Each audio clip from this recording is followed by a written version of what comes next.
the conference room, but Okay. thanks, Tammy. Good morning. Thank you, everyone, for participating. I realize that you, in some areas, you may still have be without power in your community, so it's much appreciated on my part and the staff's part that you can make the effort to check in some way, shape, or form.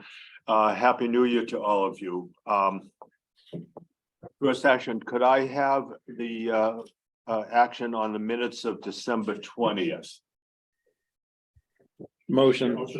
Is there a second? Second.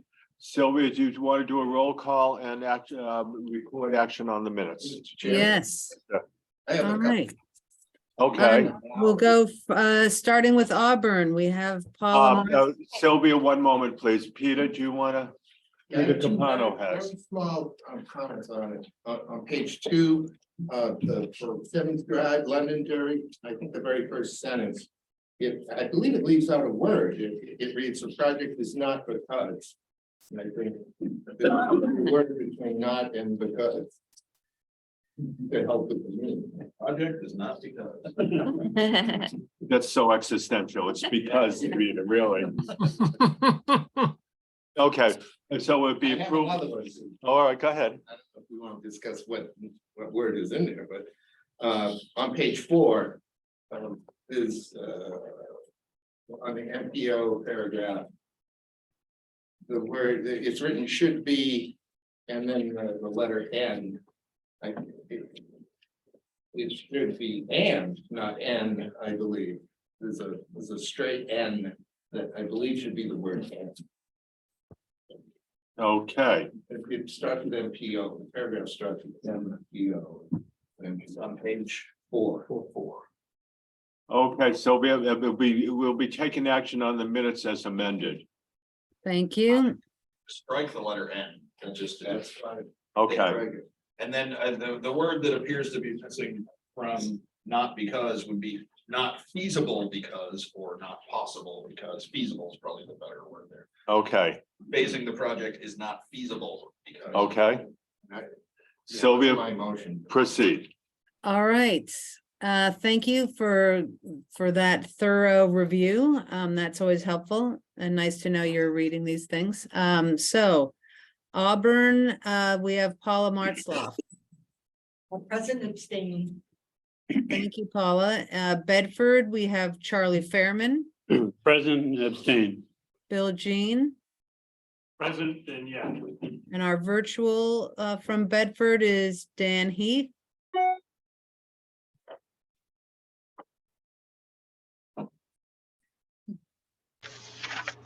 Dan, just, okay, I see Dan is there, but he's not saying anything yet.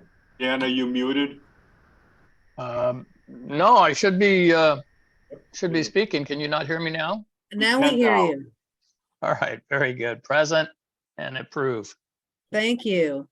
All systems go. Great. Brian Lord. Present and approved. Thank you.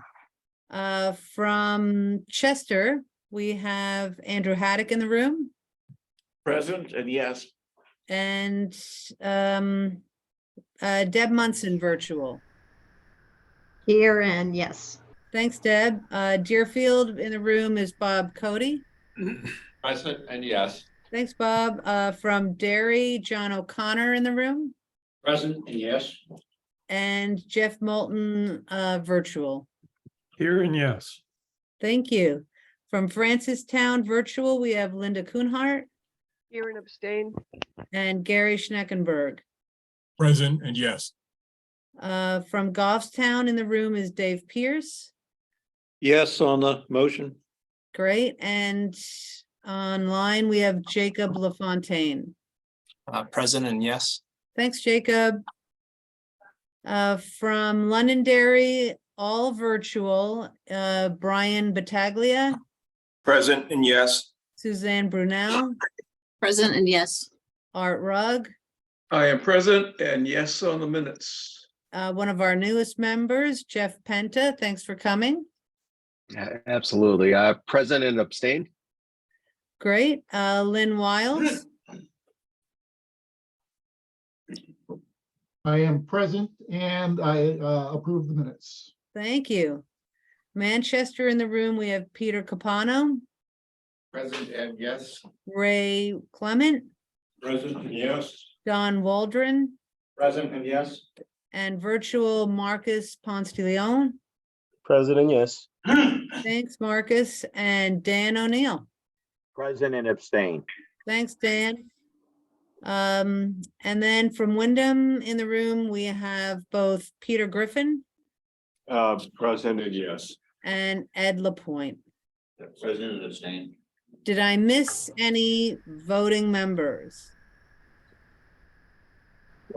from the communities? And I did not see anyone from our MPO folks, like from DOT or MTA. Did I miss that?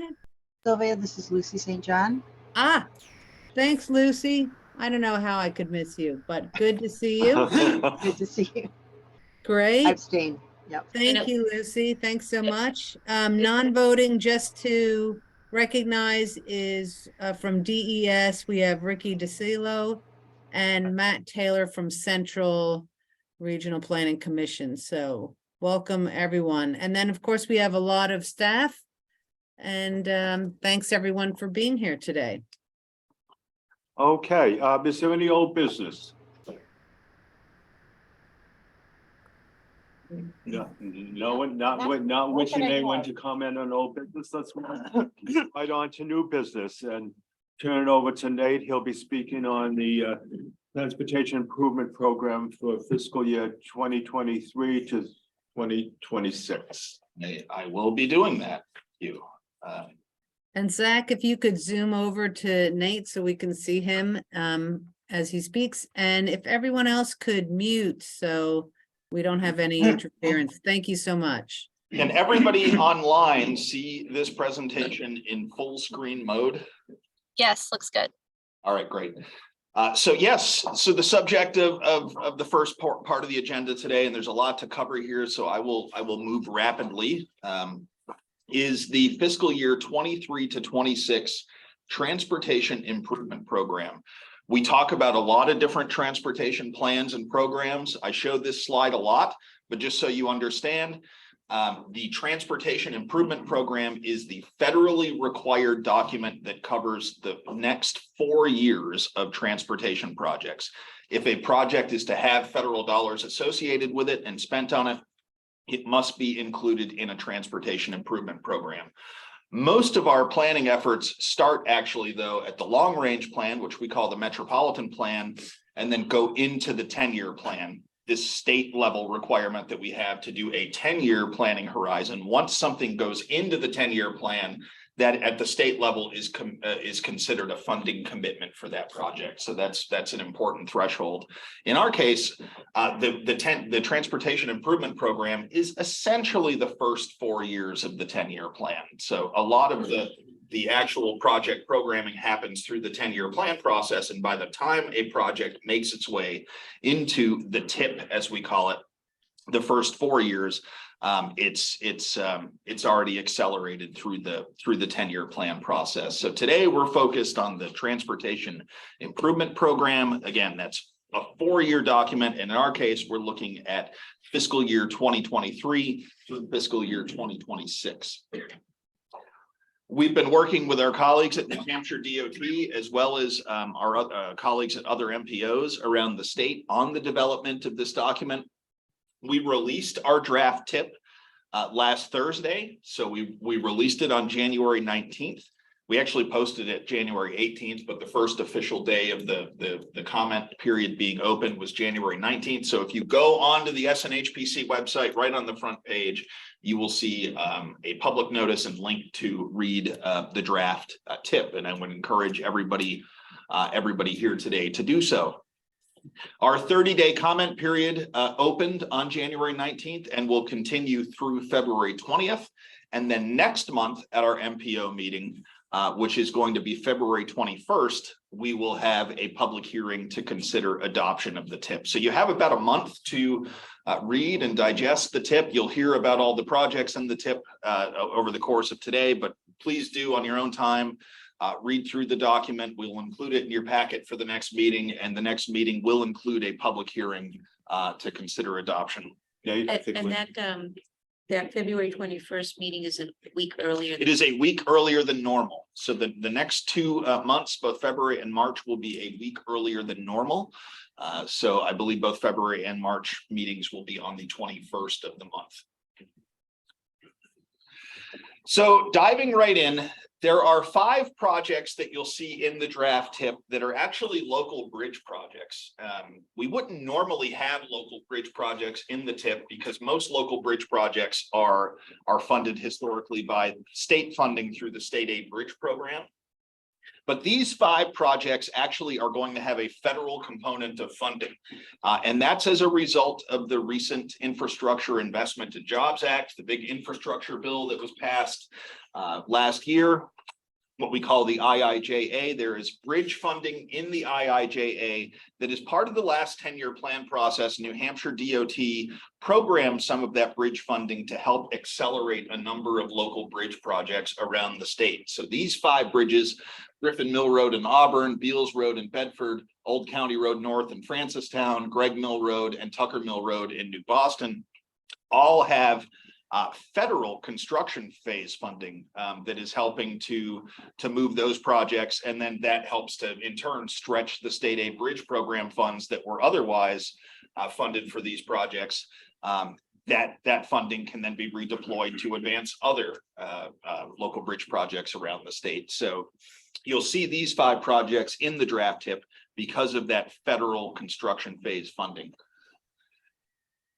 Bedford 40664 project. This is the widening of Route 3 from Hawthorne Drive to the Manchester Airport Access Road. We fully funded this through the last 10-year plan process. Total funding in the tip. And again, when we're talking about total funding in the tip, we're talking about just fiscal year 23 to fiscal year 26 funding, not the funding that may come after fiscal 26 or the funding that may have been spent on the project before fiscal 23. So in this 4-year tip period, $9.81 million worth of funding. Construction is scheduled to start in fiscal year 2026, and that construction phase work will continue in fiscal 27 beyond the tip horizon. So we are fortunate. The project is now fully funded and is proceeding on schedule. Bedford Merrimack 16100. This is improvements to the Bedford Mainline Toll Plaza.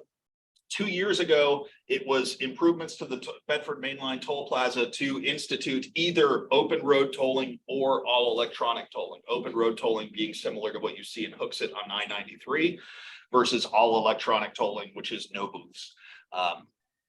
DOT has now chosen all electronic tolling as the preferred what will go to construction on the Bedford Main Line. So that is scheduled to go to construction in fiscal 23 and continue through fiscal 24. So by the end of fiscal year 24, we likely will have all electronic tolling on the Effie Everett Turnpike at the Bedford Plaza. Bow 29641. You might be saying, why are we talking about a project in Bow? Bow is not in the Southern New Hampshire Planning Commission region. Well, we have a federal requirement to ensure that all projects in the Manchester urbanized area are included in our TIP. And so there, as a result of the last census, there were little extensions of the Manchester urbanized area north into the towns of Bow, Allenstown, and Pembroke. And so this project in Bow, which is Route 3A corridor safety improvements, actually occurs within the Manchester urbanized area portion of the town of Bow. And as a result, we need to make sure it's encompassed in our TIP. We have a memorandum of understanding with our colleagues at the Central New Hampshire Planning Commission that outlines why we need to include projects in our TIP. I'm not going to go into a lot of detail about this project.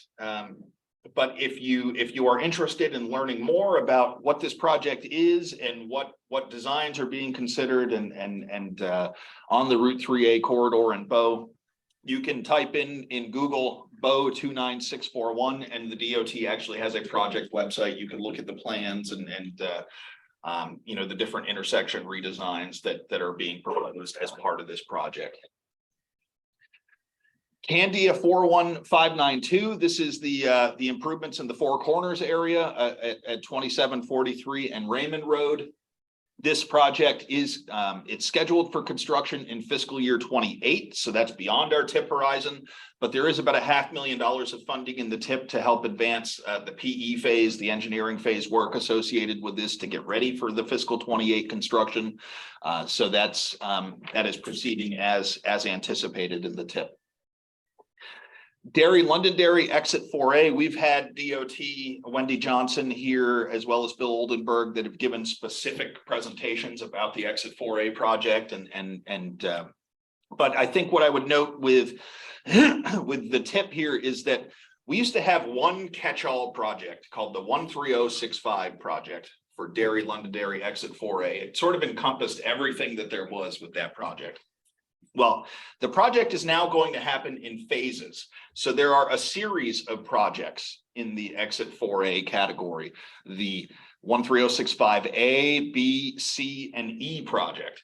So the 13065A is the first phase, and then the 13065B takes over from the end of the the connecting roadway of the constructed as part of the A project and continues east, and then the C project takes over from the end of the B project and continues to Route 102. There's also a specific project in here, the E project, that is building demolitions on Folsom Road for the construction of exit 4A. So those three phases that DOT talked about when they gave their presentation to our MPO a few months back, well, maybe last year at this point, are pretty much the A, B, and C projects. So the total funding in the TIP, and again, this is just the funding that is programmed between fiscal 23 and 26, not the funding that may have been spent beforehand. And there is funding that has been spent in fiscal 22, 21, and earlier, particularly on the A project. The A project will be constructed, is expected to be completed in 2024. The B project will pick up in 24 and continue to 26. And then there will be some a construction overlap between between the B project and the beginning of the C project. Ultimately, this phasing and all these different projects, the fact that the project is happening in phasing is a result of the change from design build to design bid build. If there are additional questions about exit 4A, I know it's a big project. We can always invite New Hampshire DOT to come back and give an update to the MPO if that would be of interest. Hooksett 29611 is the widening of Route 3 from Route 27 to Alice Avenue. I am actually on the project advisory committee, the DOT's project advisory committee for this project. It is moving forward as expected. Construction is anticipated to start in fiscal year 26 and continue beyond the TIP horizon. I'm assuming somebody is admitting people. I will just Tammy is. yeah, okay. So everything is proceeding as we would expect with the Hooksett 29611 project. No delays or anything there.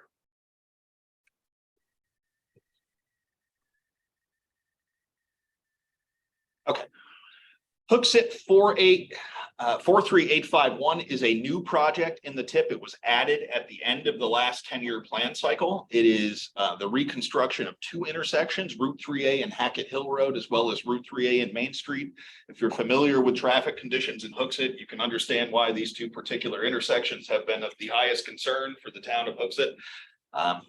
There's $4 million of funding in the TIP for this effort, with construction scheduled to start in fiscal year 2026. So this is a welcome project in the TIP for the town of Hooksett. Londonderry 41593. This is the improvements to the intersection of Route 28 and 128 in Londonderry. If you remember, we added supplemental funding to this project in the last 10-year plan cycle. Construction is scheduled to begin actually beyond the TIP horizon in fiscal year 2027, although we do have about 1.35, let's call it, $1 million in the tip for PE and right-of-way phase work that is leading to construction in 2027. This project is continuing as we anticipate, with no significant delays or anything like that. Londonderry 41715 is improvements to the intersection of Route 28 Stonehenge Road. This is a cost-sharing project between New Hampshire DOT and the town of Londonderry. It's a 50-50 cost share. Total funding in the tip is $4.71 million. Construction scheduled to start in 2024. This did see a construction delay to fiscal year 2024 because of some additional time was needed for right-of-way acquisition as the project needed to incorporate some MS4 stormwater control measures. So fiscal 24 is a later construction date than originally anticipated. However, my understanding is that they're basically pretty close to honed in now with the MS4 stormwater measures, and that fiscal 24 should be the beginning of construction of this project. Manchester 15837. This is the first time this project's appearing in the tip, but it's not a new project. It's the bridge rehabilitation on Route 3, which is Elm Street over the B&M Railroad. This project is scheduled to go to construction in fiscal 25. This is a larger bridge than the 5 that I talked about earlier, but it's being included in the tip for the same reason. There's now federal dollars associated with this bridge project, so it's appearing in the tip for that reason. Manchester 16099. This is engineering and right-of-way phase work for the reconstruction of I-293 exit 6 and 7. There's $11.43 million in the tip for that engineering and right-of-way phase work. The actual construction of exit 6 and 7, however, has been delayed significantly and well beyond the tip horizon. We talked about that a little bit a few months ago during the 10-year plan process, but in short, this is a turnpike project largely relying on toll revenues to the turnpike system. As a result of the current toll revenue models and the impacts to toll revenues that were seen during the COVID period, this project has been delayed for fiscal constraint purposes. If traffic rebounds on the turnpike system faster than anticipated, it may be a possibility to revisit this and move some of those projects back up. But at this point, because of the toll revenue modeling and the impacts of COVID on toll revenues for that couple of years, this project is being delayed, or at least the construction phase of this project is being delayed. Exit 7 still scheduled to go before exit 6. I think exit 7 is off the top of my head, I believe it's fiscal 27 to 29, and exit 6 being 29 to 32.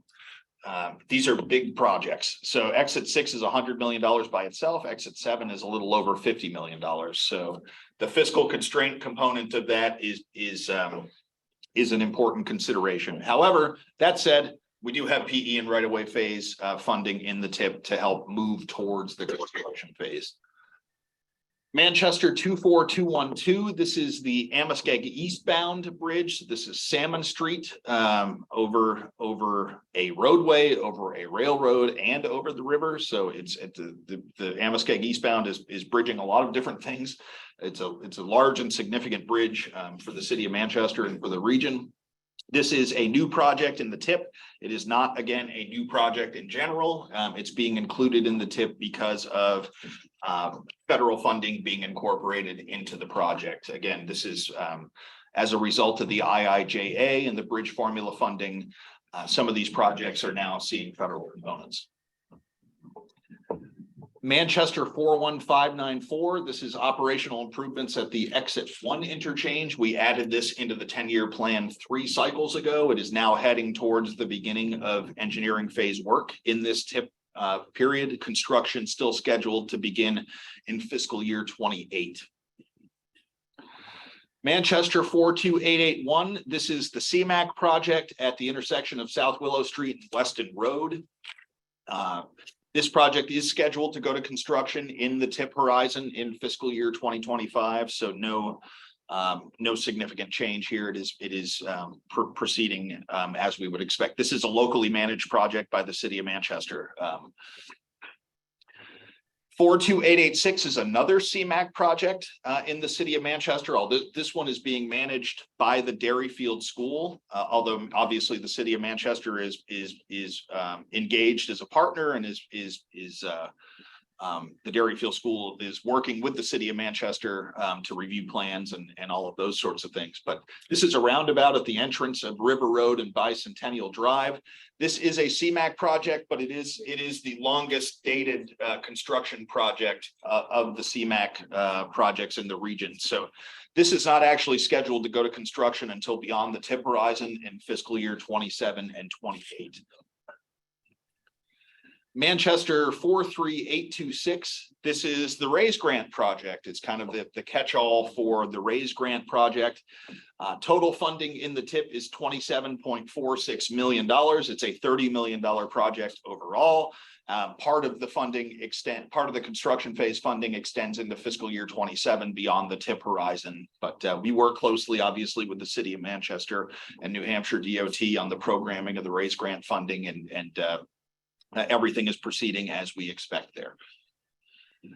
Manchester 43850. This is a new project as well. It is a project that was added at the end of the last 10-year plan cycle. It is not far from here, actually. If you're the Eddy Road where Dunkin' Donuts is, if you're familiar with that area, this is improvements to that on-ramp.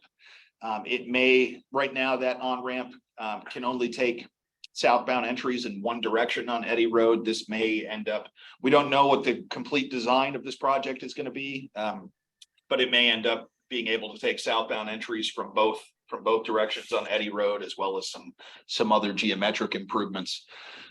This is scheduled to go to construction in fiscal year 2026, and it is the first time this project is appearing in the tip because it was just added at the end of the last 10-year plan cycle.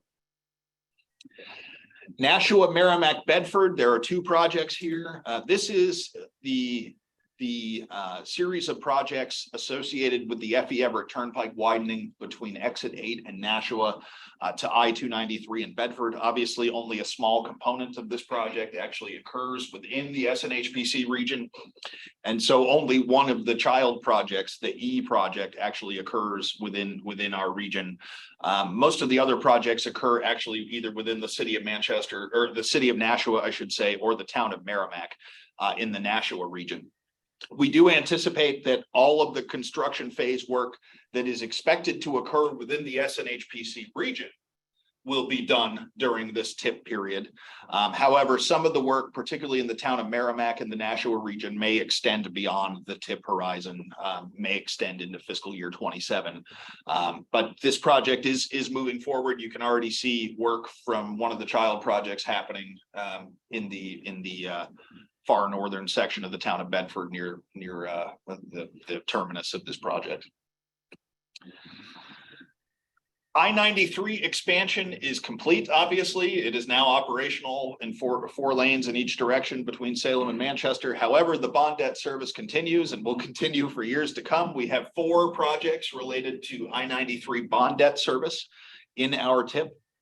I'm not going to go through these in detail, but I will note that the top project, the 14633 project, is the state-funded portion of the I-93 bond debt. So this is when we talk about 4.2 cents on the gas tax that was implemented a number of years ago. Part of that was implemented to support state-funded bond debt on the I-93 project, and that takes the form of project 14633.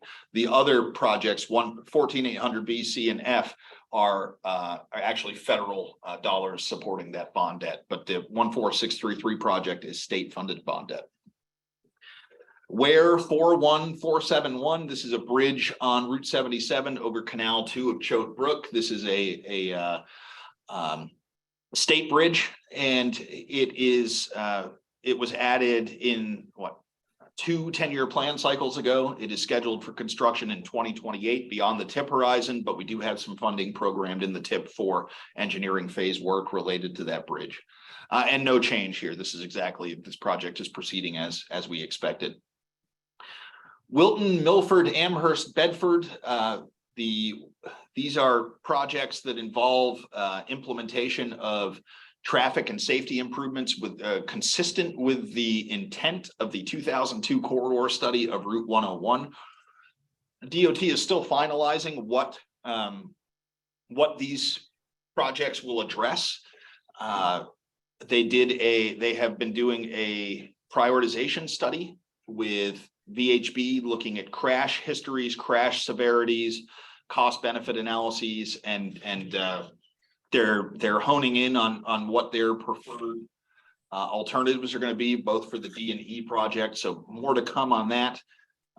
We also in this 10-year plan process are also, as we talked about last month, was it last month? We are proposing with the town of Bedford support to ask DOT to update the 2002 corridor study for the areas between Wallace and Elk, as well as Elk and the Amherst town line in the town of Bedford, to look at a 5-lane concept, a 3-lane concept, as well as any hybrids of the above, to set the stage for a future implementation project within this same 13692 series. So more to come on that. Windham 40665, this is the intersection improvement project at Route 28 and Ralston Road. We added supplemental funding to this 2 10-year plan cycles ago, so it is fully funded and moving towards construction, currently scheduled for construction in fiscal year 2026. We have 3 different transit projects in the region, each encompassing a different source of FTA funding. The first is Section 5307 funding for the Manchester Transit Authority. We did increase the funding in this TIP, and that is to match the 5307 apportionments to the Manchester urbanized area that we expect to see as a result of the Infrastructure Investment and Jobs Act. So we tie these formula funds to what we expect from the Manchester urbanized area apportionments that come at the federal level. So this meshes well, and this is by far the largest source of transit funding in the region, is 5307 funding for the MTA. There's also Section 5310 funding and this is specific to 5310 is a program for transportation of seniors and persons with disabilities. It's a smaller source of funding, obviously, than the Section 5307 funding that supports general transit purposes. But we do program 5310 funding as well as 5339 funding. 5339 is a capital funding source for bus and bus facilities. It's a relatively small portion of the overall, because this is it's a formula funding that comes in specific to CART's portion of the Nashua urbanized area. Most of MTA's capital needs are also encompassed in that first program I talked about, the 5307 program. I'm not going to go through each of these one by one, but you'll see that in the project list and in the discussion of the draft TIP, there are lots of statewide programs included in here. Bridge programs, pavement programs, you name it. It's this entire list. At the top right of the second column, so the top of the second column, the upper rightmost project or program on this list, I bolded because it's a new program. It is the statewide NEVI charging program. This is the National Electric Vehicle Infrastructure Program. It's another program that's federally funded from the IIJA. So there's and which manifests itself in our TIP in the form of a statewide program for electric vehicle charging infrastructure. Now, all of these projects that are listed here are statewide programs. In some cases, we know of specific, what we call child projects, that are coming and will benefit the region from each of these statewide programs. So in our draft TIP, I would ask everybody to take a close look at Appendix D of the draft TIP. And that identifies child projects that are planned in the SNHPC region where we know of such projects. So all of the Transportation Alternatives Program projects are now listed just programmatically as just the TAP program in our tip. But if you look at Appendix D, you'll notice that each of the 5 transportation alternatives projects in the region, the Derry Rail Trail, the northern section of the Londonderry Rail Trail, the southern section of the Manchester Rail Trail to Londonderry, the Canal Street project in Manchester, et cetera, are all listed there as child projects. You won't see them individually listed in the tip, but if you look in Appendix D, you can see that it's that those projects are encompassed under the TAP program. So, for instance, Andrew, the town of Chester's intersection improvement at 102 and 121 is listed in Appendix D as a child project of the Highway Safety Improvement Program. So lots of good stuff in Appendix D to take a look at. Lastly, our draft tip also incorporates updated performance targets for all of the different categories. We talked about safety last month. Later in this meeting, Zach and Carl will give you an overview of the PM2, which is pavement and bridge condition, as well as the PM3 targets for system performance.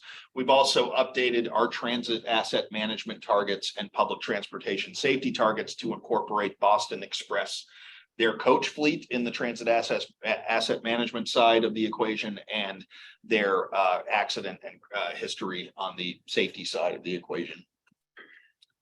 That's a lot to cover. I tried to do it in about a half hour. We've got a lot of other content to cover in this agenda today, but hopefully that was a reasonable overview of the draft tip, and I'm happy to answer any questions if there are any. Questions for Nate in-house? Yes. You mentioned having a DOT representative come and talk about the 4A project. I know there's been a lot of controversy with a change in the initial plan as far as a rail trail tunnel versus a grade crossing. Yeah.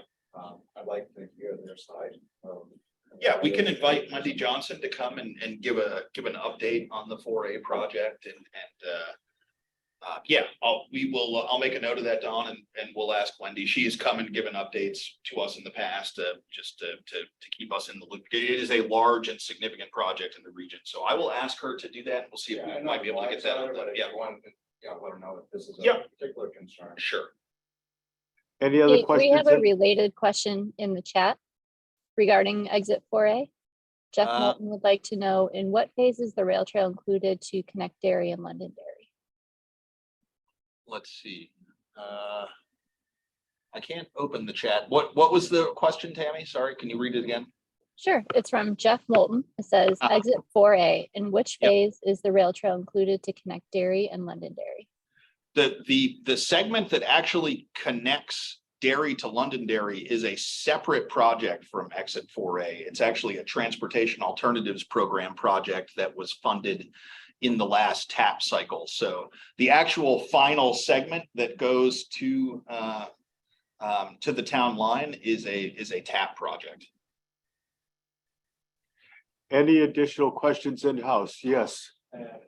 Possibly get detailed project information on the Elm Street Bridge rehab, and what the plan is for that. Yeah, I'm sure we can. That's a municipally, actually, that might be state managed. I will do some homework, and we can see what we can come up with there. Yep. Any additional questions in-house? Any questions from remote participants?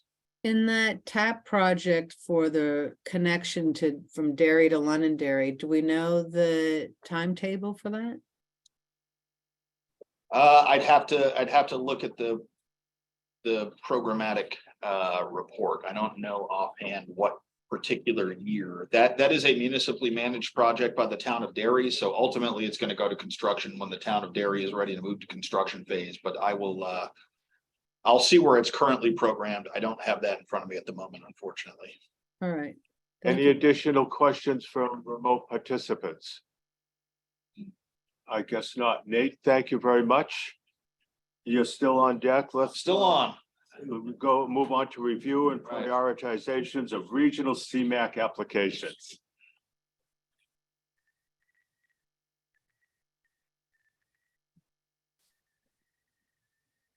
Can everybody see this in full screen mode once again?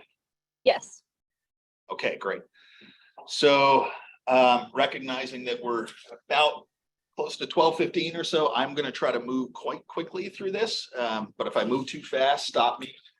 And just an overview of where we're at right now with a regional CMAQ process and what the next steps are. So if you recall, New Hampshire DOT held a solicitation for CMAQ projects in the fall and early winter. Applications were due on January 6th to the state. They put out the solicitation is for $30 million of CMAQ projects statewide. That's the federal component, although projects have to be 80-20, a minimum of 80-20 federal to local. The purpose of the CMAQ program is to improve air quality by reducing vehicular emissions through congestion mitigation. This is a core federal program, so all of the CMAQ program dollars are federal dollars.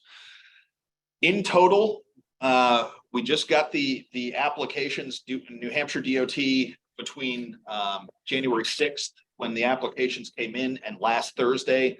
They were cataloging the applications, reviewing the applications for to ensure that met program eligibility. We got the applications last Thursday, and in total there were 11 in the region. I'll give you just a very brief overview of what those 11 are. The town of Bedford proposing to construct approximately 3,800 feet of new sidewalk along Old Bedford Road from Route 101 to the Memorial Elementary School. There's also a private sector application in the town of Bedford from Revision Energy to install DC fast charging equipment at the Hannaford grocery store in Bedford. The town of Derry has submitted an application for electric vehicle fleet conversion, as well as the installation of electric charging stations at key town facilities, including the Municipal Center, Police Headquarters, and Department of Public Works. Merchants Automotive Group has proposed to install DC fast charging public access infrastructure at their automotive lot at 1278 Hooksett Road in the town of Hooksett. Merchants Auto Group has a second application to install workplace charging infrastructure at their headquarters, which is 14 Central Park Drive in the town of Hooksett. The town of Londonderry proposed to complete the construction of 2,580 feet of multi-use path to complete the last phase 7 of the Londonderry Rail Trail. If you recall, this is simultaneously is an application in front of us for the 10-year plan. We encourage the town of Londonderry and the town of Windham to put applications in for the CMAQ program, because if funded through CMAQ, those projects could potentially advance to construction on a much faster timeline than going into the 10-year plan and waiting 10 years to make it to construction. From the private sector, Nuria Energy Retail has proposed to install DC fast charging at a planned convenience store at 174 Rockingham Road in the town of Londonderry. I think this is actually near the intersection of Route 28 and Sims Drive. The New Hampshire DOT Bureau of Traffic has a statewide application, but it has benefits potentially to our region. They're looking to evaluate and implement improvements on 3 signalized corridors, those being Route 102 in Londonderry, Route 111 in Windham, and then another corridor outside of our region in the town of Seabrook. Nate, could you just go back to the previous slide? Sure. The Nuria Energy, why is the total project cost so high? Do you have any idea? I don't. I have not actually reviewed the application in detail yet. Revision Energy in Manchester. So this is another private sector application. This would allow for, would see the installation of DC fast charging equipment at the Market Basket grocery store on Elm Street. This is one where it basically has, to your point, Andrew, and I haven't, and there may be a very good reason for the disparity. If you go back to the Revision Energy in the town of Bedford, it's the same scope of work at the Hannaford grocery store for $897,000. And then if you go to the city of Manchester. It's the same scope of work, but it's 1.94 million. There may be different conditions that drive that cost factor. I have not gone into detail. We just got these applications last Thursday, so we'll be reviewing and trying to get to the bottom of those types of questions as we evaluate the applications. But so Revision Energy in Manchester looking to install DC fast charging equipment at the Market Basket grocery store. The city of Manchester has an application for a series of improvements on Mammoth Road, which is Route 28A, between Bridge Street and the intersection of Scilly and Hughes Road. This includes traffic signal optimization and communication upgrades, constructing turn lanes on Mammoth Road between Hanover Street and Lake Avenue and at Candia Road, and then constructing, filling a gap in sidewalk on Mammoth Road between Terrytown Road and Hanover Street. And then lastly, in the town of Windham, Nuria Energy Retail has also proposed to install DC fast charging equipment at a planned convenience store at 13 to 15 Rockingham Road in the town of Windham. So yeah, 11 projects to dive into. So we will have our work cut out for us. Yes. I have a question. On those charging stations, they're funded by government money. Do they become privately owned, or like what happens after they become operational? That's a good question. I believe they have to be publicly accessible. I don't know. I know that private entities are eligible to apply under the CMAQ program, but I'll have to do more homework about who owns the infrastructure. I think if there's federal interest in the infrastructure, typically that doesn't go away. So yeah, and if they're charging for the service, who gets the income? Or the I think there are substantial restrictions on the ability to charge in general for the service. So they could, I don't believe they're allowed to be profit generators. I think the key part of the dialogue that Nate brought out is they've essentially just received the applications. Yeah. And what I expect that you'll be doing a follow-up as you get delve down into more of the details. We will be, and I'll talk a little bit about that schedule in just a moment. Okay. Our role in the CMAQ process is twofold. We are charged, as all of the regional planning commissions are charged, with conducting the required air quality analyses for each of the applications in the region. We have historically utilized the Federal Highway Administration's CMAQ emissions calculator toolkit. I expect that we will do that again in this cycle, although there's some conversations that are going to happen at the state level about process and ensuring that all of the regions are utilizing the same methodology and approach so that apples can be compared to apples statewide. But I certainly expect that the Federal Highway Administration's CMAQ emissions calculators will be the central component of that work. If you're interested in more information about those, you can go onto Google and just Google CMAQ emissions calculator, Federal Highway Administration, and read about each of the toolkits that is that emission calculator the dominant rating factor, just stacking them up? Yeah, we'll talk about that in a minute too. So stay tuned.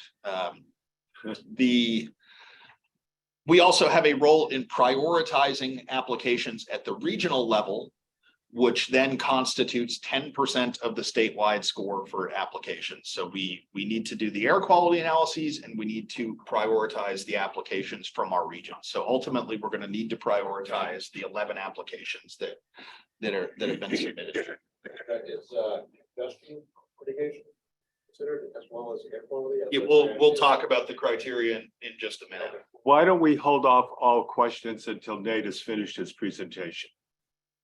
Here's the schedule that we are looking at this point. It is a compressed schedule. We have a deadline of March 24th, 2023 to submit our regional priorities to New Hampshire DOT. We just got our applications last Thursday. So we have about 2 months basically to get to a point where we have regional priorities finalized and adopted. So we met with the TAC last week on the 19th. We didn't even have the applications yet. So we gave them a high level overview. We got the applications later that day. We're meeting today to kind of give a general overview of the CMAQ process. Throughout the month of February, we're going to be conducting air quality analyses for all 11 of those submitted projects. On February 16th at this point, which is our TAC meeting, we are targeting hosting applicant presentations and dedicating the large majority of our TAC meeting to having the applicants come and give probably 10-minute presentations about their proposed projects. As that meeting becomes more firmed up and we get more details, we will extend the invitation to all of you as MPO members if you'd like to participate in that meeting and hear what the applicants have to say. For some of the private, in the interest of time, for some of the private sector applicants that have more than one application that are kind of similar, like Nuria Energy and Merchants Auto, we may ask them to cover both of their applications within that 10-minute period. Otherwise, we quickly run against time constraints, but we're going to be talking about and beginning to reach out to the applicants to put February 16th on their calendar for presentations. Our TAC has appointed an evaluation subcommittee of what we call disinterested members. So those being members that don't represent towns or agencies that have submitted CMAQ applications. And we do have an evaluation subcommittee. We're going to meet with that evaluation subcommittee on March 6th. And ultimately out of that meeting, we're going to have a recommendation from the evaluation subcommittee to our TAC. Our TAC will then consider the evaluation subcommittee's recommendation on March 16th. They can accept or amend or reject that recommendation as they see fit. But by the end of March 16th, we need to have the TAC recommending a series of regional priorities to all of you as our MPO. Then on March 21st, we will present the TAC's recommended priorities to all of you, and you can accept or modify or reject those as you see fit. But ultimately, by the end of the meeting on March 21st, we will need to have consensus from everybody about the regional CMAQ priorities. And then we will submit those regional CMAQ priorities by the deadline of March 24th. So it's a compressed timeline. There's not a lot I can do about it. We're trying to do the best we can within the 2-month period that we have here to do all of this work. And so this is where we see things, how we see things shaking out. Are your, back one slide, your 16th February presentation by the applicants, is that Zoom? Yes, we'll have a Zoom link. It will be hosted by our TAC. Our TAC meets on the third Thursday of the month at 9:30 in the morning. So it will be these presentations. This meeting will start at 9:30. Just like our MPO agendas, the TAC agenda also has a Zoom link at the top for people who wish to Zoom in electronically, and we will extend the invitation to everybody with the details to participate electronically as well. Nate, just to verify timing with 11 applications, I think we gave everyone 5 minutes, and for those that have more than one project, 10 minutes. Otherwise, it's a 2-hour, easily a 2-hour meeting. And we're going to need to, we're going to be working out the agenda. But yes, it's a lot to fit in. So we'll see. We want to make sure we're fair to the applicants and give them enough time to be able to at least give us a fair overview of their project. And so there'll be a balance that needs to be struck there. And what that balance is, we'll do some homework on between now and February 16th. Criteria. What we're proposing to do is to use the same criteria that the state uses in their CMAQ process. So we're not going to have separate regional criteria. We're proposing to evaluate these projects using the same lenses that the statewide process will use to evaluate projects. Obviously, the regional component is a component of the regional priority is a component of the statewide process. It won't be a component of the regional process because that's where we're arriving at. But that leaves us these criteria: project readiness and support, financial readiness, stewardship and sustainability, and the largest of which is air quality benefits. Air quality benefits, what we'll likely do is a simple benefit cost ratio for each project. We know what the cost of each project is in dollars, obviously. And so once the air quality analyses are done, we'll know what the emissions benefit is, and we'll divide the emissions benefit by the cost of the project and to develop a benefit cost ratio to help prioritize in that category. Air quality benefits at 35% would be the highest rated criterion. Questions? Again, that was a lot to cover in 10 or 15 minutes, but hopefully that made sense to everyone. In-house questions for Nate? Additional questions? Yes. So they, comment earlier about congestion versus air quality. So looking at the electric vehicle charging stations. The electric vehicle may take emissions and improve air quality, but if that electric vehicle is still on the road, it's still contributing to congestion, and there's many other gas and burning vehicles that are still stuck in traffic along with these electric vehicles. Is the reduction or getting vehicles off the road considered part of any aspect of the air quality or congestion? The primary goal is air quality. So typically that has taken the form historically of congestion mitigation as the primary form of air quality improvement. However, at the federal level, the guidance has allowed electric vehicle charging infrastructure and electric vehicle improvements to be an eligible project within the criteria.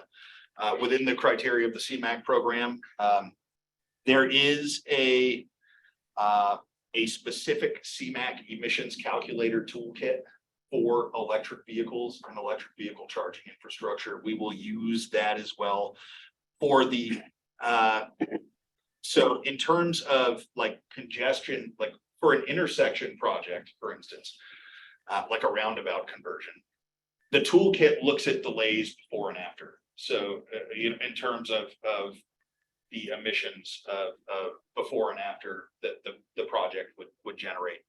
I have never done an electric vehicle emissions analysis before or charging infrastructure emissions analysis. So I haven't completely gone down the rabbit hole of what underlies the emissions calculation for those projects. But I do know that when we're talking about congestion, congestion is delay. And so on a traditional infrastructure project, an intersection improvement, bicycle pedestrian project, you're looking at before and after of delay. And so how the emissions are calculated for the toolkit calculates emissions for EV projects, I don't know. But yeah. Well, I was just saying a project that reduces vehicle miles traveled would improve air quality and reduce delays. So Nate, the $30 million statewide for CMAQ, do you know how that's divided up to the regions? there is no specific regional allocation for that project. So it ultimately, there's a statewide prioritization process.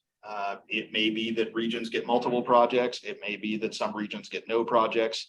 We know that obviously, the regional priority having 10% of the overall, each region's number one and projects are likely to end up getting over the threshold, but there's no set amount that's been sub-allocated to each region. So they might be helpful. That was how many projects did they receive? And I don't know. It was oversubscribed. I want to say that they may have received about $46 million worth of applications for $30 million worth of projects, but I'd have to go back and double check the list. Any additional questions in-house? I have a comment, a question. It's disappointing that nobody came in with a school bus, electrifying school bus. Because that, on an individual town, that's perhaps, there's more benefit than any of these other projects, putting in something to start electrifying school buses.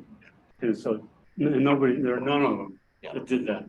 Right. And no applications for that type of project. It's really disappointing, I think. Are there any questions from remote callers? Yes, please go right ahead. Yeah.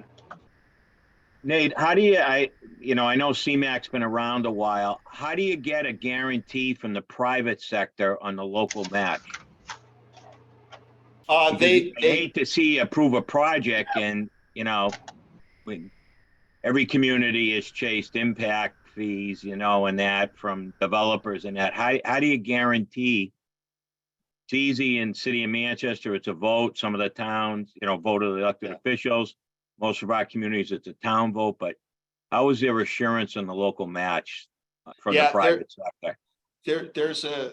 It's a good question, Dan, and I'll bring that up to my colleagues around the state to see how they're evaluating. Ultimately, there's going to be a commitment on the part of the private entity that they will provide the required match, and that's whether or not and I don't know what the state requires on that end, if it's just a letter from the business saying, yeah, we're going to provide the required match, or if they require a bond or something like that to ensure that the match commitment is there.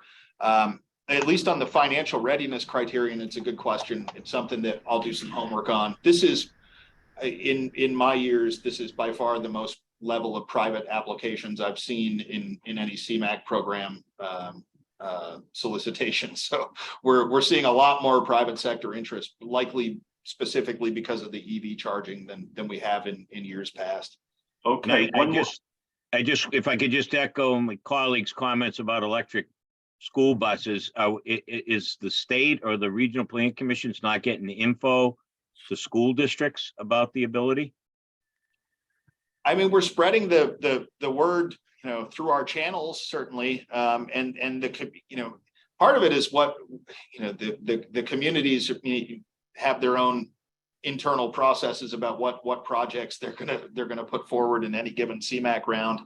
I mean, the fact that we have 11 projects, in the region is significant. So certainly we could try to, make an additional effort to reach out to schools in particular, but I kind of think that the word of the program was spread pretty far and wide in this cycle. Thank you. Okay, one last question from remote.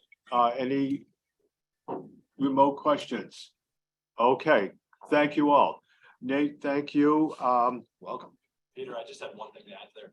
On the school buses, there is an EPA clean school bus program, a rebate program, and it applies in 22 each one. I believe there's going to be another round. There are separate clean school bus programs. Okay. Next topic: proposed pavement, bridge, and system performance tests. It will be Kyle Eppich and Zachary Swick. Just real quick, I believe I saw in the chat. Lucy mentioned that there were $60 million worth of projects submitted for 60 for 30 million. That was letters of intent. Letters of intent are not the same. I'll pull up the application list. There's also an item in the chat from Ricky DeCilo about the New Hampshire DARA program. So I don't know if everyone saw that as well. Okay, we're gonna move quickly through this, but sorry, go ahead. You want to just go? Yeah. Yes, I can. We usually both do this, but it might be faster. It's just one of us in the interest of time. So we've already looked at PM1 last month, which was safety measures. We have other measures that we have to look at, federal terms, and we do it every 4 years. First one is pavement and bridges. And all the different measures are. There are 6 different federally required measurements for pavement and bridge. One is interstate in good condition, percentage of interstate lane miles in good condition, percent of interstate lane miles in poor condition, percent of interstate, non-interstate national highway system in good condition, percent of non-interstate lane miles in poor condition, and percent of New Hampshire NHS deck area in good condition, and percent of NHS deck area in poor condition. And like just with the safety targets, we have the ability to either adopt our own or to adopt the state targets. And for pavement and bridge, we're recommending that the MPOs adopt the state targets. So what exactly does that look like? So here we have the New Hampshire pavement conditions on top and then the bridge conditions below. And you can see there's a good and there's poor for all those different criteria. And there's also, a base year, a 2-year, a 4-year, a state of good repair. The state has to set forth all these different conditions. We only get to recommend the 4-year. So in this, we should really be looking at the 4-year as the one that we're most interested in. So we will be, if we accept the states, we'll be recommending that the interstate is kept at 57% good condition over the 4-year period. It's important to keep in mind that we're only talking about the national highway system. So that includes the interstate plus other primary arterials and connectors between them to airports, that sort of thing, and national defense infrastructure as well. So it's only these key roads that are included in any of these metrics. When we talk about pavement condition, we're looking at 3 different measures. One is roughness, the other is cracking, and the last is rutting. And between those, the way it works is if you have 3 of them that score good, then the road is, the segment of road is considered in good condition. You have 2 or more that score poor, the segment is in poor condition. Everything else is considered fair. So you can see that the vast majority of conditions are going to be in that fair category, where they have, at least, better than 2 poor scores. Here's where the interstate looks right now. On the left is the interstate in good condition. On the right is the interstate in poor condition. Blue is us. Red is the NHDOT. I would caution you to pay attention to the scales on the y-axis, because they vary significantly. You can see over here, like we're talking about differences of 1%, less than 1%, and over here we're talking about 20%. So they are very significant. But keep in mind that we're keeping fairly level. We would expect that our interstate is going to be better than the state as a whole, because we just built a bunch of new highway that should be in pretty good condition. And so that'd be everything in between Wyndham and Manchester as part of the 93 project. So in general, we're looking pretty good. This is the non-interstate NHS pavement in good condition. Again, we're pretty much in line with the state. We kind of go up, we all go up and down, but we're about, around the same ballpark as they are. When it comes to classifying bridges, the bridges have 9 different categories that they can fall in terms of their condition. 9 being they just built it and it's in pristine condition. 0 being it's not functional, don't drive over it. And anything that's a 5 or better is fair or good. You can see that the majority of the categories there are poor. 3 good, 2 fair, 5 poor. So most of these are about half of it is 4 or higher. It's fair or higher. Here we go with our NHS bridges again. So this is only NHS bridges, and this is only bridges by the federal definition, which are 20 feet or more, compared to the state definition, which is 10 feet. You can see that, for us, our bridges on the NHS good condition jumped up from about 60 to 75 there.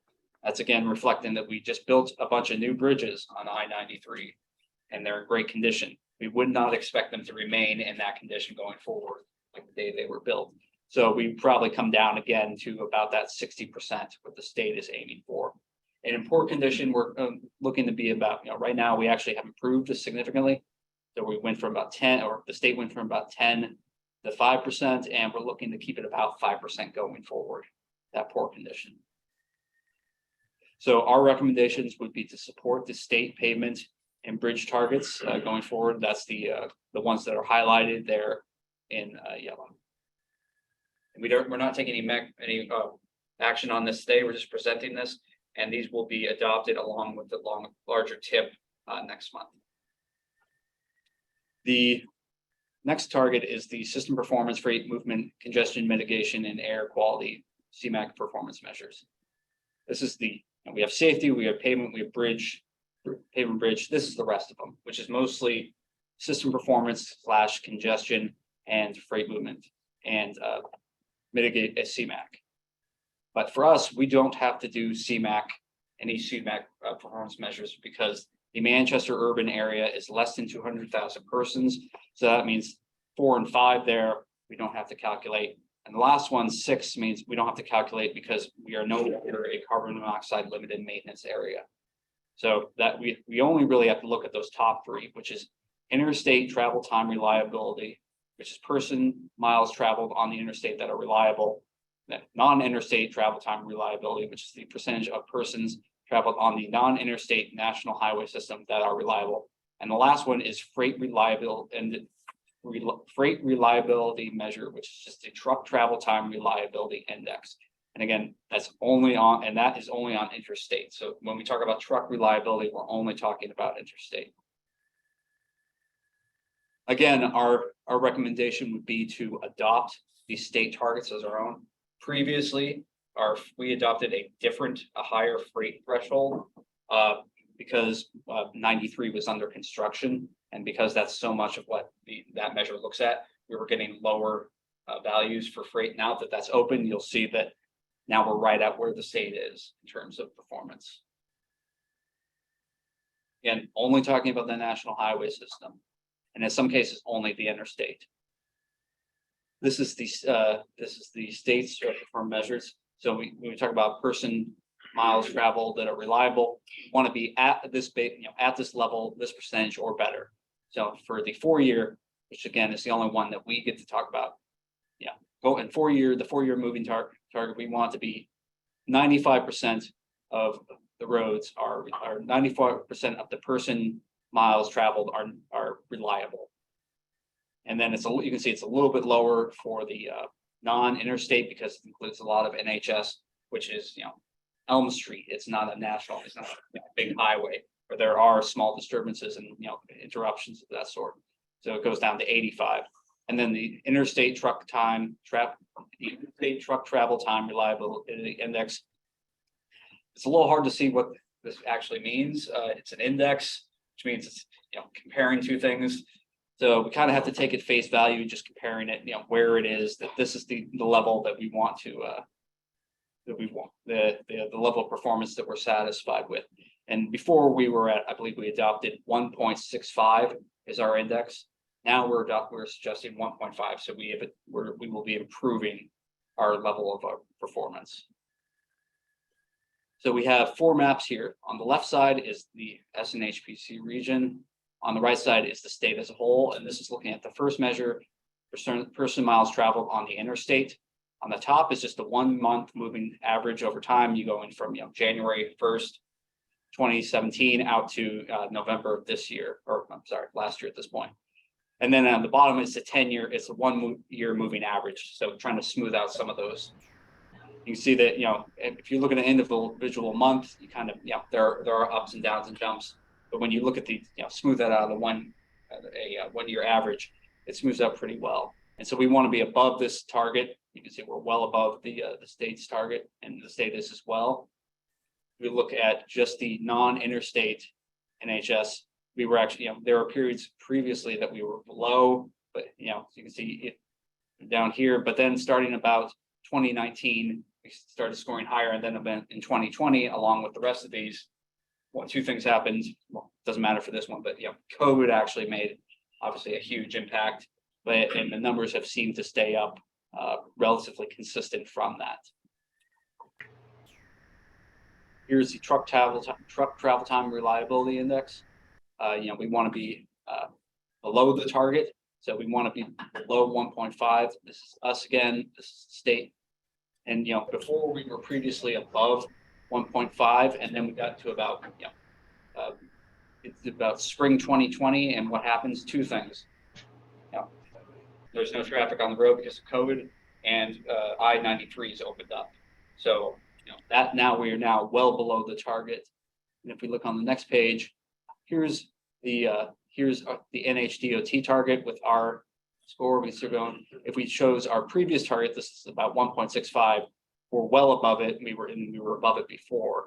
So in this case, since we're now consistently below the state target, we would advise just adopting the state target as opposed to our own separate.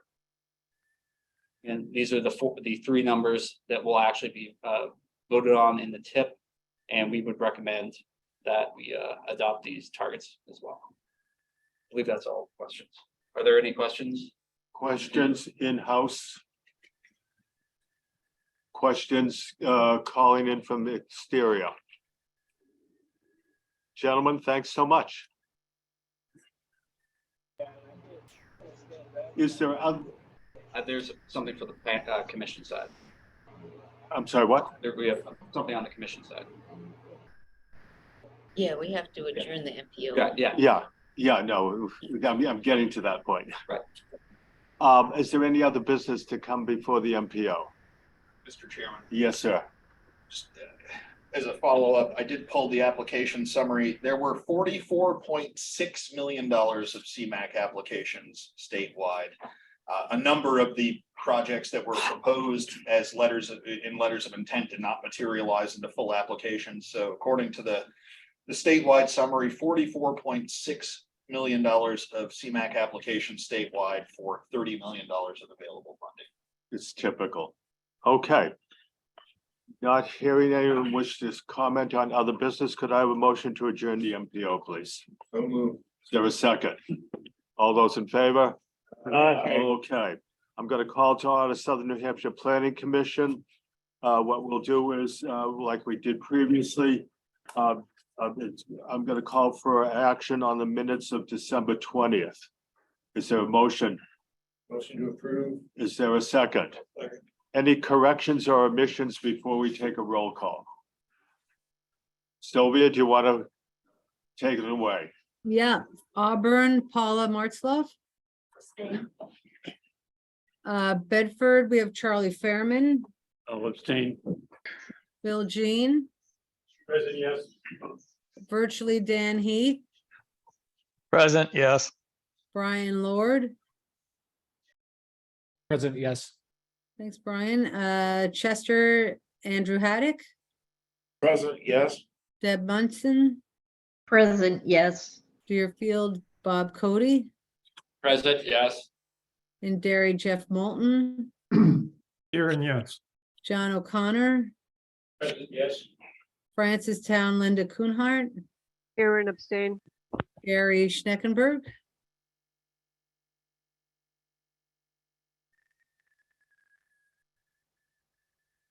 Just have to unmute yourself, Gary. Didn't do it fast enough. Present and yes. There you go. Goffstown, Dave Pierce, Yes. Jacob LaFontaine, Present and yes.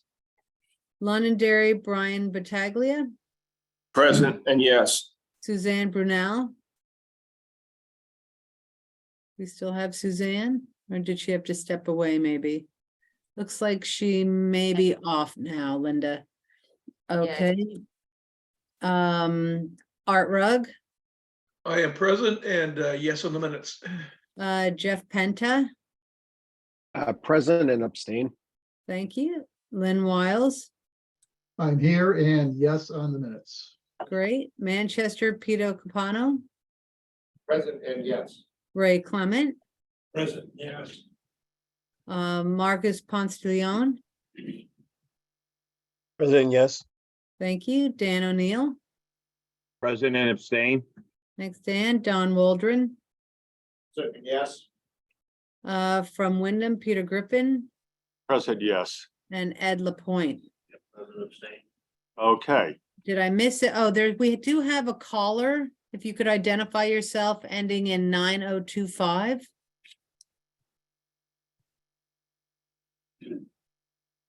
I think if you hit *6, you can unmute yourself.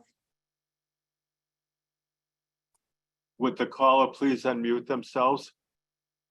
All right, maybe some technical difficulties. I know that earlier Denise Pitchett Folk tried to get on and then she was immediately back off. So I don't know if maybe some Wi-Fi issue, but anyway. Okay. Zach, we're back to you about fair housing production model. Okay.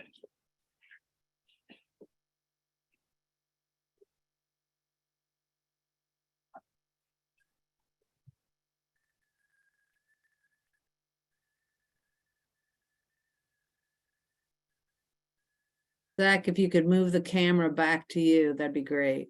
Will do. Be sure to get your best side. Yeah.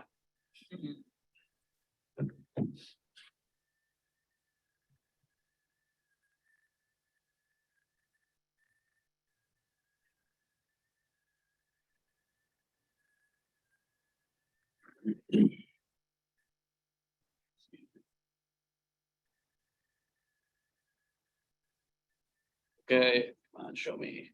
And yeah, we see the full thing. Okay, thank you.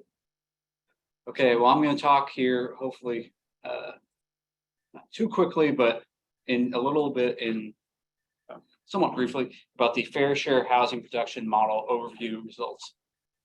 This is public information, it's finalized, but I don't know if it's actually been shared in its final form yet. So, but this is, there we go. So what is the fair share housing production model? New Hampshire Housing and all the RPCs, as you probably well know, are currently in the process of wrapping up their housing needs assessment.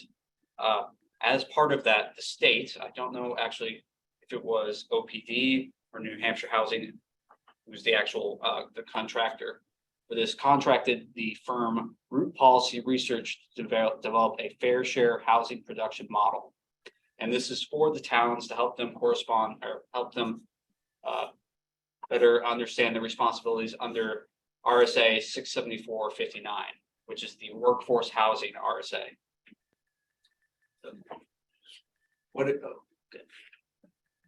RSA 674-58 through 61, the workforce housing. What is this? This is about a 10-year-old, it's 12 years old at least at this point. This is the workforce housing opportunities RSA, which requires, there's a bunch of text in there, but pay attention to what I highlighted. Ordinances and regulations shall provide reasonable and realistic opportunities for development of workforce housing, including rental multifamily housing. And the definition of reasonable and realistic opportunity means opportunities to develop economically viable workforce housing within the framework of a municipality's ordinances regulations. Workforce housing means those that intended for sale, that is below 100% the made 100% of the median income for a 4-person household, and or rental households housing that is less than 60% of the median income for a 3-person household. And those are the numbers that are going to come in. Those specific numbers are going to come into play later. What is a fair share housing production model? It projects the number of housing units by tenure and area median income threshold that jurisdictions should allow to accommodate to meet projected population and employment demand to support a more balanced housing market. And on the right, there's their little diagram that research group policy put together. We had a lot of discussions between us and the state and group policy, and ultimately what they decide on is they kept basically the state breakdown of percentage of rental and owner occupied units. And then it has 2 main components that drive about 95% of the ship, which is population growth, and then the other half is projected employment growth. And then between that, they look at standing and conditions to look at what percentage what the town's current housing stock looks like, and what percentage of under AMI versus over AMI they're going to need. I broke it out, showed a little bit this way. So we have the component 1 housing model, population growth, employment growth. These two are weighed equally. With that is combined the current makeup for a town by tenure and income. They adjust for vacancy, for optimal vacancy, because right now, if you listen to the news or something, they'll talk about 1%, less than 1% housing vacancy. That's the number they're typically. In a balanced market, rental housing would be about 5% vacant, and owner occupied would be about 3%. So it tries to get back to that particular threshold of a balanced housing market. And ultimately, it gives you the fair share housing production numbers, which are the cumulative units by tenure and income affordability at different time marks.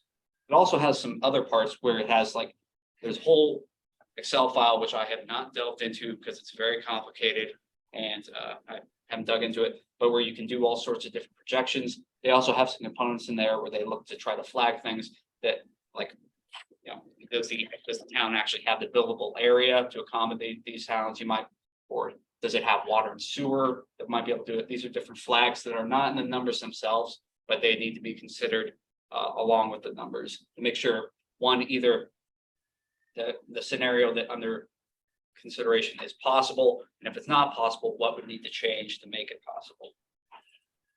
So here are at themselves, these are the high level base numbers for a particular town. So just using these are the fair share cumulative net new housing units. So according to this, Auburn between 2020 and 2025 is supposed to build 142 units. And you can see these are cumulative. So, you know, it doesn't mean by 2020, by 2030, they need to build 262. It's 262 minus 142. It's looking at the cumulative over the period of time. And if you look all the way out to 2040, they're out to like 388. You can tell that the increase in housing slows over time. That reflects two things. One, the fact that they're trying to currently get to a more balanced housing market in some of the earlier years. And two, population growth. Population growth is projected to be much faster in the next 10 years than it is in the next, the following 10 years. And then after that, if we actually went out to 2050, the population growth would be negative for all of our towns. Now, those numbers might sound like a lot, 142 units in Auburn sounds like a lot of units, but it's important to keep this in perspective.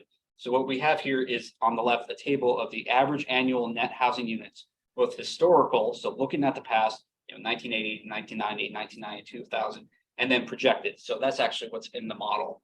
And so you can see that like in Auburn, in the model in the next 10 years, it's projected about 30 units on average. That's actually the same as was done in Auburn in the last 10 years. And Auburn's a bit of an outlier. Most places in our region and around the state pooled after the housing crisis. We weren't building any houses. You can see, Bedford here was building 120 the previous decade, and then the following decade, it was building half that as much. And that's pretty typical for us and the region. But, if we're talking about 100 units in Bedford, we're only talking about, we're talking about about the same amount that was built between 2000 and 2010. And we're talking about half as many as that were built between 1990 and 2000. On the right here is just these numbers all indexed at 100. An individual gray line is an individual municipality. The red is the region as a whole, and the green is just a state. And you can see that, there is movement individually between the towns, but everybody is slowly building less over time. And the numbers that we're expected to build in 2030, 2020 going forward is about in line what you would expect from 2000 to 2010. This is exactly the same numbers. This is just looking at average annual net new housing units in terms of percentages. So Auburn is looking to build grow at 1.2% over the next 10 years. That's actually less than it was growing in the last 10 years. And so for many of these numbers are either in line or less than proportional growth that we previously saw. And as we can see here, this is the same, just looking at proportional growth. And we're growing up here. Somebody here, I think this is where this top one is growing about 8% on average in the 80s. And now we're talking about growing down to about less than 1%.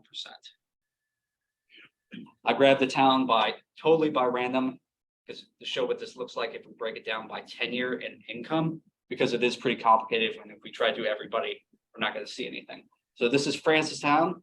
And so Francistown is supposed to build, in 2025 is asked to build 24 units, 9 which are below 100% MI and 15 that are above 50% MI.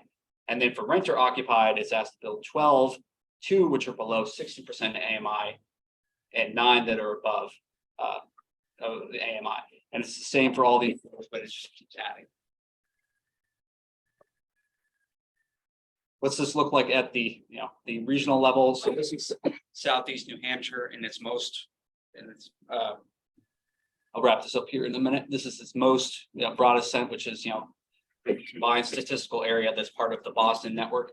And you can see on the left, the owner occupied units, on the right, the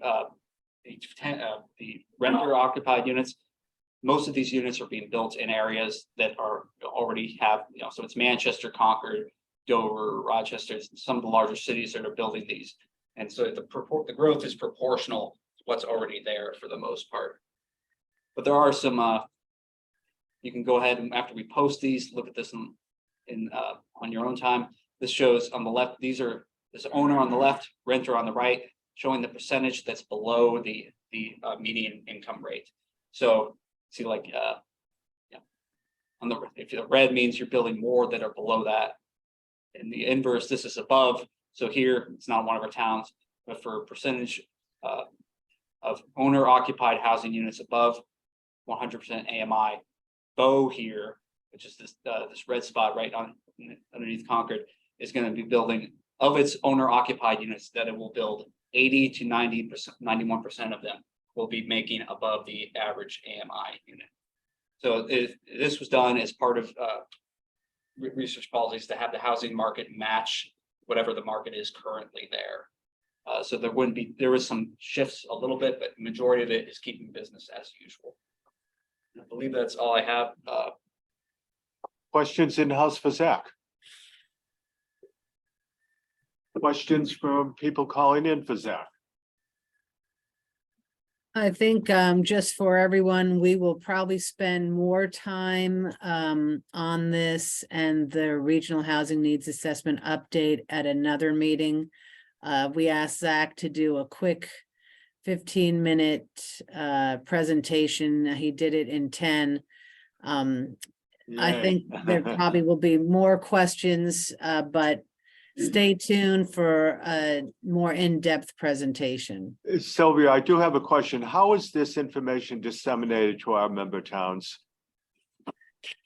Once we have the update, we will probably do a pretty big media blast about the update. We will do, mostly it'll be soft copies. I imagine we will probably provide each planning office a hard copy as well. But mostly it'll be soft copies. Everything will be up on our website. That's great. Thank you. The number there will also, it'll be in our regional housing needs assessment. We will have all the numbers as well. And I assume the state at some point, New Hampshire Housing will have some kind of document that breaks it down. That's great. Thank you, Zach. Any other business? Yes. Yeah, can I make a comment? Doesn't consider this exactly. I was reading an article just last week, I believe, that I think it's fission. They reached the point where they can produce more energy than they use. Does anyone else read that article? That would be a tremendous breakthrough across generating power in the future. Where was this article? Yeah, it was out on the national labs. In LA. That's a huge step forward. Huge. It's huge. It was for was like for 23 millionths of a second. Yeah. It's not, it's coming tomorrow. Yeah. Okay. All right. Okay. Public comments. Anyone from the public wishes to comment? Any? Yes. This subject is very interesting to me, and I'm looking forward to a detailed report on this. I listened to the OPD legislative preview last week. I've got to watch the tape again, but it's available online, and there is some interesting bills, and there's one that may help address shortfalls of workforce housing. That there is a bill being proposed, and I'm sorry I don't have the number for you, but it is it may be give the towns the ability to require a minimal percentage of new housing to if a big subdivision is being approved, the towns can adopt zoning that will require a portion of that to be dedicated toward workforce housing. I think what you're saying is symptom of a bigger issue that the legislature is challenging towns that have been resistant to that to step up to the plate and provide a housing that that is reflective of their demographic. Yeah, it's not just the towns. I mean, we've had for I think at least 3 years, we've had a density bonus incentive of you get a 50% density bonus in your unit count if you build affordable housing, and nobody's interested in doing it. So there are other factors, lack of interest and construction costs. I think that will probably be a subject for further discussions. Any more commissioner insights? Externally, anyone wishes to chime in?